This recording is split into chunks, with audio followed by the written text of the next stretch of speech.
Namaste, you're on The Nation at 5. I'm Anand Narsimhan coming to you live from the newsroom here at CNN News 18. And what's a buzz right now is the big story coming in and with the visuals from Mumbai, where Salman Khan, after threats from the Bishnoi gang, has called on the new Mumbai top cop, Vivek Phansalkar, and made a request, not asking for extra security, but saying that there is legitimate ground to grant me a weapons license. So Salman wants a personal weapons license for himself after the threats that were issued to him, and confirmation of the threats with multiple investigation threats saying that they were very serious and even ready to fire at Salman Khan's residence to intimidate him to extort money from him. The threat letter was delivered to Salman's father, Salim Saab, at a place where he regularly goes for his morning walk and a bench where he usually prefers to sit. So clearly these people, these attackers, members of the Lawrence Bishnoi gang, had recce'd and scouted Salman's residence and also the mannerisms and the habits of his family members. And that's why Salman Khan going and personally making a case with the new Mumbai top cop, Vivek Phansalkar, and saying, grant me a weapons license so that I can protect myself. Herman now joins us, Shilpa Ratnam also with us with more details. Herman, does this come as a surprise? Because usually the demand is for additional security cover, but here Salman is saying, give me a weapons license. Well, Anand, yes, in fact, as I was pointing out, in the past incidents when we have seen, it is usually an actor or a producer or director who have asked for increased security. But in this particular context, you have Salman Khan himself stating in a formal application before the Mumbai police that he wants to purchase a weapon for his own protection, and therefore the permission needs to be given to him. Now, this is a case that was extremely sensitive when the story did break out initially, because we do know that the Mumbai police at that point in time, as well as the officials from the Punjab police too, had stated that jailed gangster Lawrence Bishnoi had issued indeed the threat letter to Salman Khan and his father Salim Khan. This was not a fake letter. They had also said that this had also to do had a certain connection to the Black Buck case, where the animal is considered to be extremely sacred to the Bishnoi community, which hails from Rajasthan. So therefore, in that particular context, now we are seeing with a new Mumbai CP taking over, correctly it is that Salman Khan has decided to ask to seek permission for a weapon for his own security. Right. Herman, stay on with us. I've got Abha Singh and Swapnil Kothari. Abha Singh, is it, does it come as a surprise? Is it unconventional for somebody to ask for a weapons license citing threat? Or does this become a little more sensational given Salman Khan and the bakery and Black Buck cases?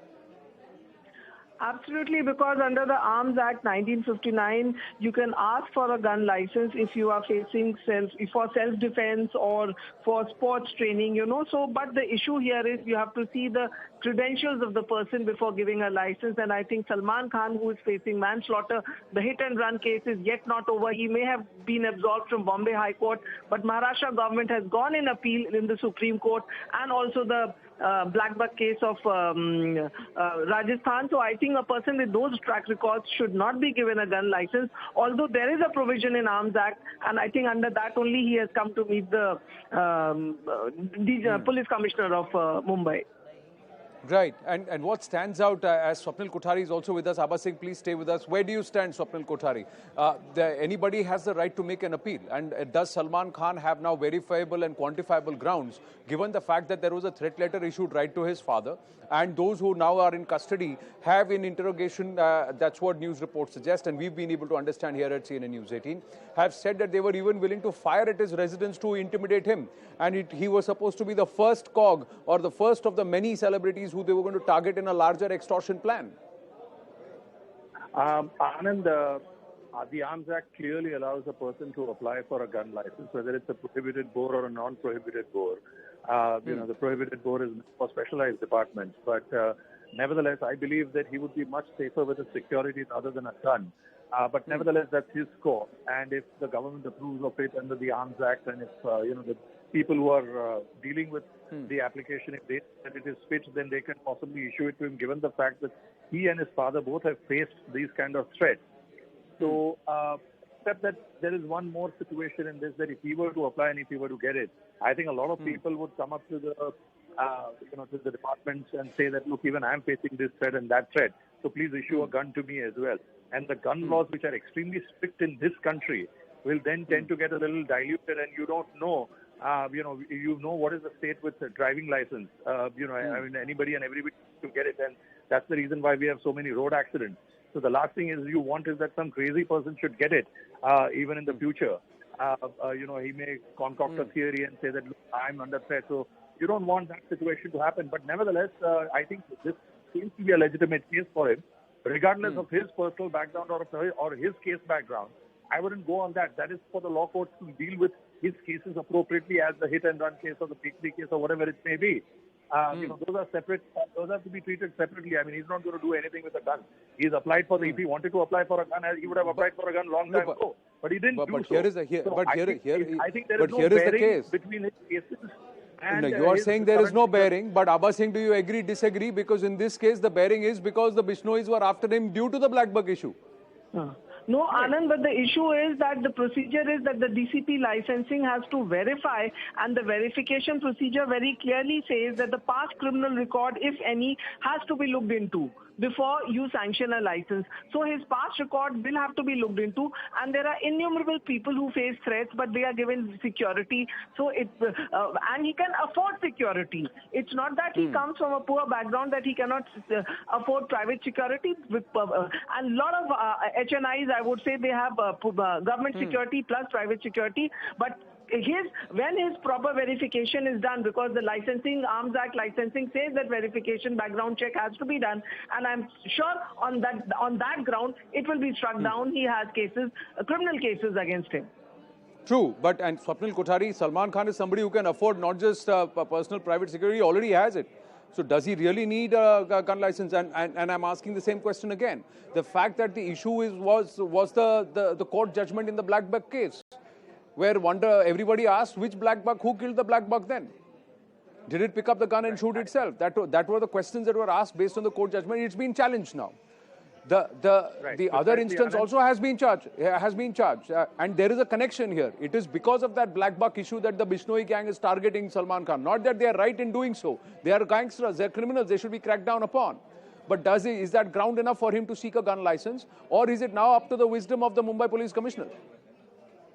Now, precisely, that's the reason why I prefaced it by saying that his security should be sufficient for him. If you remember my first answer. But nevertheless, as I said, yes, absolutely, there is a discretion looking at his criminal background, that he's got some criminal cases behind him, etc. But I think when it comes to threat to life, then I think a person, regardless of his criminal background, I mean, once we know that, what all cases are there against him, he's not, used the gun before from pouring it from somewhere, he's killed a black bug. Yes, possibly, allegedly, once it gets proved, then it's a different issue, but that case is still, not yet complete. Right. So it would be inappropriate for the DCP to say that, look, you may have killed the black bug, so you're still a human being tomorrow, so I will not issue it to you. Now, let me tell you something. All these things, these decisions by the state, assuming that they deny him, and give him a reason that this is the reason why we are denying you a gun. He's got all the rights to appeal to a court of law, which he may very well do. He's saying that, and he may very well succeed in a court of law, given that there is a right to life. Because those are separate things, Anand. I'm just telling you, in as much as I would advise him that, look, you've got fantastic security, you can afford it, you can possibly double it, and it be appropriate for you, rather than a gun, because I don't know what sort of succor or help it may have on maybe psychologically. But other than that, it's for him to take a call on that, and if he's taking there are multiple angles to it. It's not as simple and as easy as it, because the person is Salman Khan. And because there are many layers and many questions around that, but it now is in the office of the Mumbai Top Cop, and thereafter whatever is decided, and then it is for Salman Khan and his team to decide how they want to pursue this forward. But we are going to leave it at that at this point. Here on the Nation at 5, Abha Singh and Swapnil Kothari, thank you for your inputs. Herman, thank you for your inputs. Moving on, ladies and gentlemen, to these shocking visuals that will come from that are coming in from China. A nation that is trying hard to suppress a human rights report and the treatment of its citizens at the UNHRC, at the UN. It is exerting pressure, and that has come to light, come to the fore. A nation whose presence in the UN Human Rights Council itself has been questioned multiple number of times. Just about a week back, we had showed you pictures from the Henan province, where after a bank issue, a bank going bust and financial embezzlement and fraud case with a bank in the Henan province, people came to the streets, took to the streets, and they were forcibly evicted. These protesters were forcibly evicted. It was the issue of the Henan People's Bank. 4 branches froze all withdrawals as the head of the parent company was absconding. Hundreds have been cut off from their life savings and have been demanding justice. The security forces cracked down on the protesters, detained hundreds of these people and forced them to sign guarantees that they will not protest again. They will not continue with their agitation. Forcefully, these guarantees were extracted. But the protests are far from over. They haven't abated. It's actually going bigger. And now what has happened is the Chinese government, the CCP and the PLA, they have unleashed tanks. These are visuals that are coming through.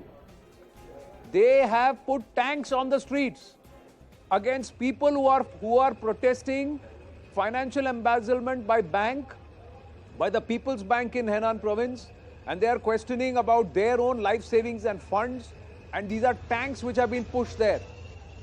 Tanks on the streets, and very reminiscent of the Tiananmen Square issue, the pro-democracy protesters and the way they were crushed by the Chinese regime. Have a look at these pictures. This is the amount of brute force that is being exercised and used by the Chinese authorities on the people who are only asking for their savings. It's a people's bank. The Henan province, the bank's also controlled by the state. The principal is absconding.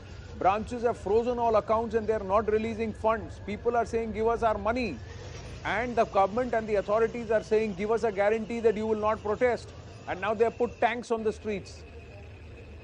I have Venus Upadhyaya, Senior Reporter, India and South Asia at the Epoch Times with us, and MS Pratibha, Associate Fellow at IDSA, Manohar Parikar, IDSA. Namaste, ladies. And Venus, just last week we were speaking about this. Appalling at a time where reports suggest that the Chinese authorities are working hard to scuttle and totally smother a report on human rights and the situation in China, comes this, where in the Henan province they have unleashed tanks out. Anand, China doesn't have a very good record on human rights violations, and we all know that.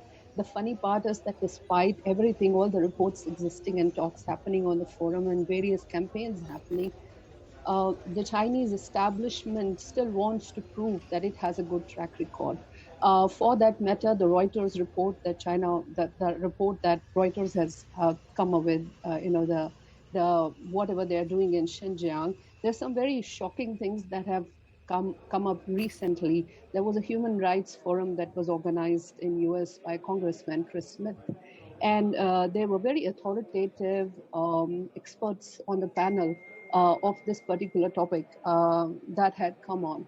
And they mentioned that, and I'm talking about one particular authoritative expert, Ethan Gutman.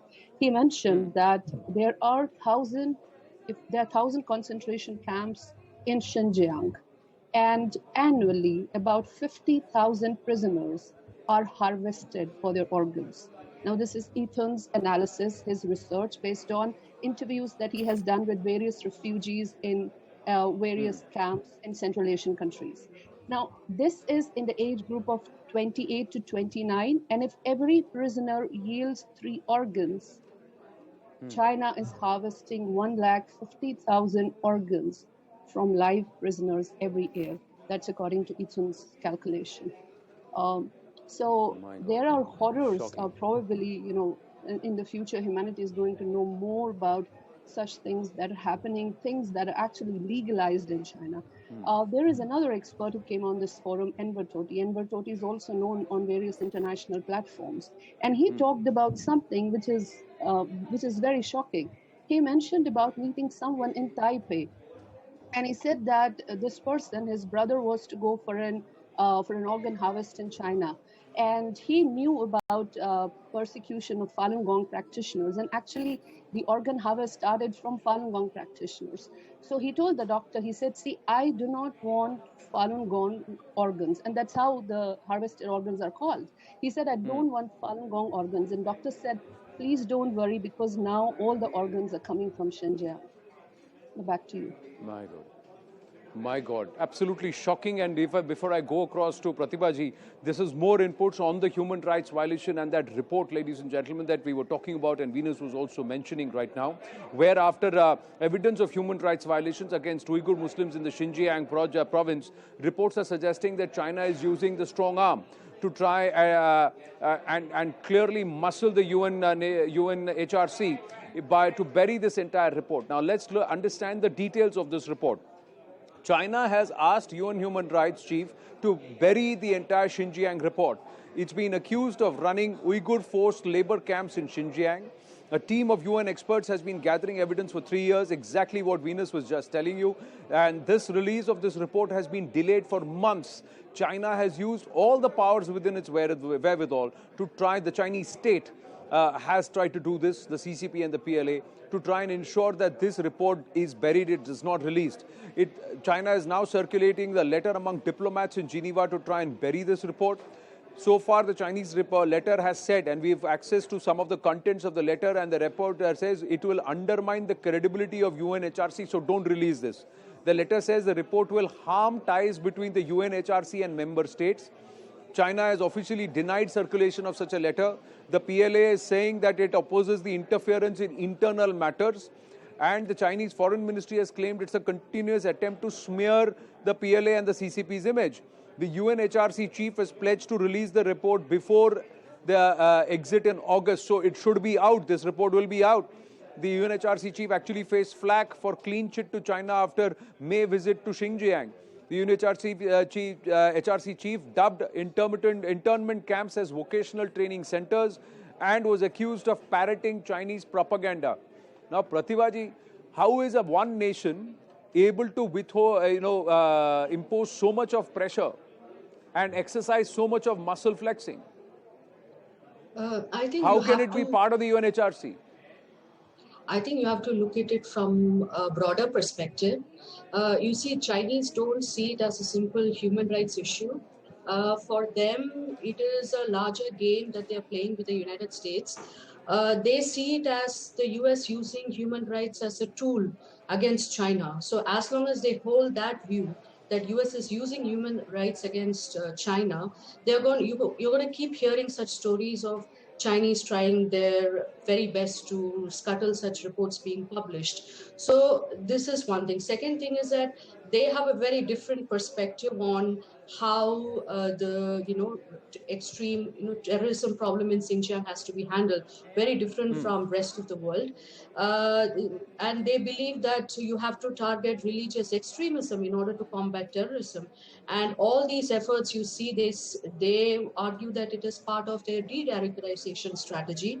So they have a very different view on how things are unfolding, and they do not believe that whatever the UN, the efforts by various countries to talk to China about Xinjiang, they don't see it as a genuine effort. They see it more as a kind of tussle between US and China. So that's why you see a very harsh reaction from China, and why China says that it can actually, have a negative impact on the Human Rights Council in China. No, but there has to be a way to counter this. China can't get away with the kind of the things that are being reported. Are all the Uyghurs lying? Are the UN experts lying? Why is there so much pressure on the UNHRC chief? There are many nations who have questioned what is China's right to sit on the chair of the UNHRC or even be part of the UNHRC, Venus. Yes, and look what's happening in the Henan province. This is how they strong arm people. There's, of course, a lot of pressure to scuttle many of these reports. There's no question about that. And yes, there are many ways that countries are trying to hold China accountable for what they see as severe human rights violations. I'm just saying that the why Chinese have been so harsh in their response is because it's not something seen as a domestic issue. It is seen as a game being played by two powers. So this is why they don't see it as a very nations holding China accountable for human rights. They see it as using human rights as to counter Chinese influence. So you see China whatever that they are doing in the UN, they see it as some like a counter strategy to what is going on.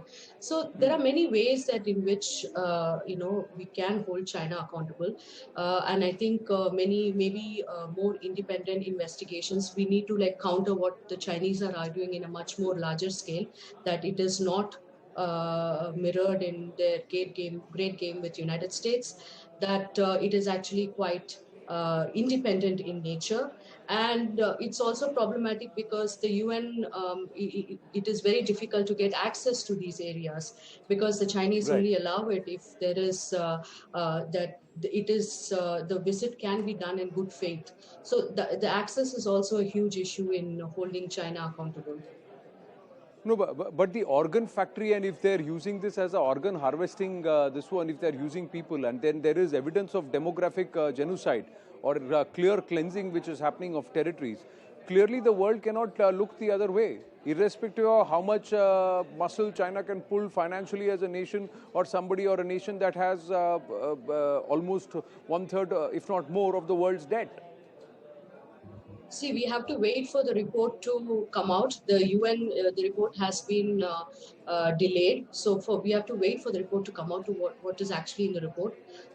So I think after that, maybe we'll have a clearer picture on how to, counter this. Until the report is there, I think it would be very difficult for us to say exactly how this has to be handled. Right. Venus Upadhyay and Pratibha ji, thank you very, very much for joining us. And we continue to keep track, because the UNHRC chief has said that before the term is over in August, this report will be out, despite it being delayed by at least 6 to 8 months already now. We've got more news coming through, and this is from Balochistan, ladies and gentlemen. This is a big, big development where we expose Pakistan's propaganda tactics in Balochistan. Top sources have told CNN News 18 that after facing multiple setbacks in quelling the rebellion in Balochistan, now what Pakistan has resorted to is to replace Baloch Liberation Army insurgents with missing persons and claim that they have neutralized insurgents. Missing persons have been murdered in fake encounters. That's the allegation. And this is the evidence coming through. Pakistan claimed successful anti-BLA operation in Ziyarat and Harnait districts. The Pakistan Army claimed elimination of 9 BLA operatives, and this happened on the 13th and 14th of July, just sometime last week. The BLA actually has denied any links to these 9 operatives executed by the Pak forces. The BLA says they are not our cadre at all. BLA says 6 of the people who have been identified out of these 9 which the Pak army claims they've neutralized, they say these are actually missing persons, missing Baloch people who were abducted by the Pak agencies, who are now being passed off as Baloch insurgents. The BLA has accused Pakistan of propaganda stunt to hide their failures and the fact that they are crumbling in Balochistan. Now, the BLA has come out and claimed that Pakistan is abducting Baloch civilians, namely from the Quetta region. The murdered Balochis have been framed as BLA operatives by Pakistan. 6 bodies from Pakistan's July operation have been identified as missing people, civilians, Baloch civilians who have been abducted by the Pakistan army. Now, the names, Shehzad, these are all those who have been abducted since 2017. So Shehzad is a missing person abducted by the security forces from Quetta in June 2022. A student named Salim Karim abducted by security forces in April 2022. An engineer, Zahir Bangulzai, abducted by the security forces in October 2021.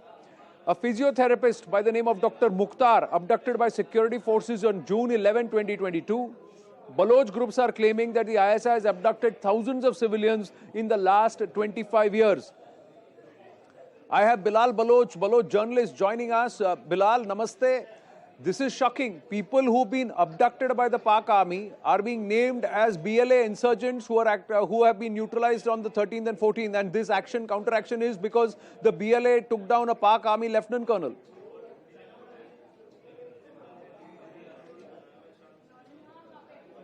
Hello, can you hear me? Yes, Bilal, go ahead, please. Hello? Go ahead, please. Yeah. First of all, I would like to say thank you so much for inviting me. The second thing, not only people are claiming, the government of Balochistan also claimed these are the missing persons. They are being abducted by the Pakistani security forces. I quote the Balochistan government spokesperson and the minister. He already told that these bodies are the missing person bodies. And these are not even the war criminals. These are the innocent people. This is not the first time Pakistan doing this. This practice has been continuing from the decades in Pakistan. So now Pakistan has to understand that we are not silent. We won't be silent. We will disclose Pakistan atrocities against Baloch, against Pashtun, and against all upward voices in Pakistan.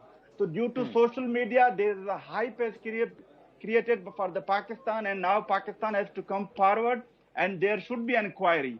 I think Baloch people even are not in position to believe on the Pakistan own any commission and the committee. They are demanding from the United Nations because Pakistan past practice wasn't good. You can say that Pakistan judiciary under the control of the army, Pakistan media under the control of the army, even the Pakistani politician under the control of the army. So this is a big problem for the human rights crisis in Pakistan. Not only Baloch, there is the Pashtun, there is the Sindhis also.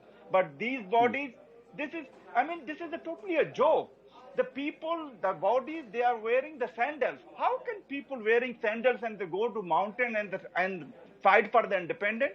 I mean, इनके पास बुद्धि भी नहीं है.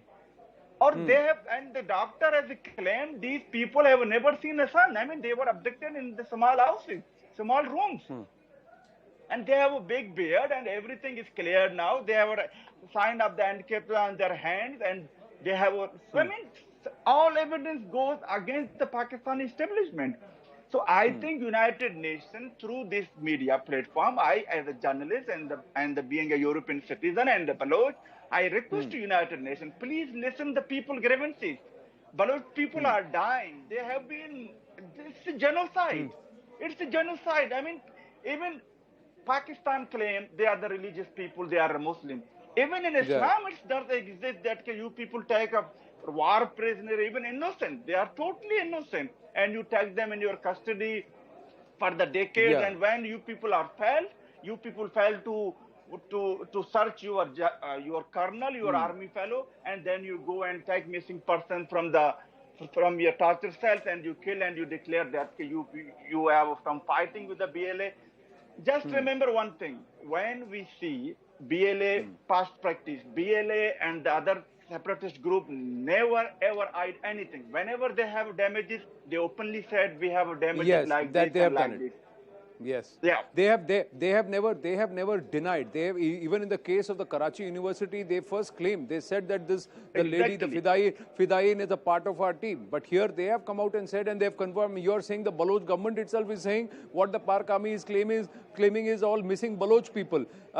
Bilal, please stay with me. Let's also listen into what Dr. Mehrang Baloch has to say. जहाँ भी हो, जिस मकाम पे भी हो, कौन सा भी तरीका इख्तियार करो, बलोच के लिए बात करो, क्योंकि खामोशी हल नहीं है. खामोश रहकर भी हमने देख लिया, खामोश रहकर भी ये रियासत हमें बलूच ही करार देगी, खामोश रहकर भी ये रियासत हमें बलूच ही करार देगी, और बलोच के लिए इनके पास एक ही सजा है, मौत. So, but if the Baloch government itself is saying, Bilal, that these are missing persons who have been abducted by the Pak army and they've been missing since about 2.5 to 3 years, if not more.